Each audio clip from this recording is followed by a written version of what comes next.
నమస్తే. సో మీ series of మిస్టేక్స్లో మిస్టేక్ నెంబర్ 2.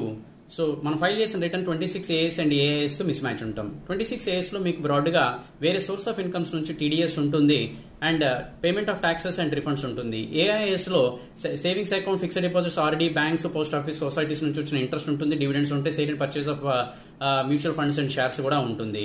సో వీటన్నిటితో క్రాస్ వెరిఫై చేసుకొని మన ఐటీఆర్ ఫైల్ చేయాలి. ఏఎస్లో ఇన్ఫర్మేషన్ కనుక రాంగ్ అయితే కనుక మీరు డిడక్టార్ని రెక్టిఫై చేయమని చెప్పని అడగండి, లేదా కనుక ఐటీ డిపార్ట్మెంట్ రాంగ్ అయితే కనుక కంప్లైంట్ రైజ్ చేయండి. ఇప్పుడు మనకు ఆన్లైన్లో ఫీడ్బ్యాక్ ఇచ్చే ఫెసిలిటీని కూడా ప్రొవైడ్ చేశారు.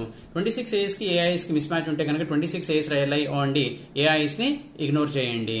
సో మీరు ఆల్రెడీ రిటర్న్ ఫైల్ చేసేసి తర్వాత ఏఎస్లో కనుక అప్డేటెడ్ ఇన్ఫర్మేషన్ ఇన్కమ్స్ కనుక వచ్చినాయంటే కనుక రివైజ్ రిటర్న్ ఫైల్ చేసుకోండి. మీరు మీ చార్టర్డ్ అకౌంటెంట్ని కన్సల్ట్ అయితే కనుక దీని గురించి ఫుల్ డీటెయిల్స్ ఇస్తారు. దీని గురించి ఫుల్ డీటెయిల్స్ మీకు డిస్క్రిప్షన్లో ఇచ్చాను, డిస్క్రిప్షన్ చెక్ చేసుకోండి. Please subscribe to our channel, share this video to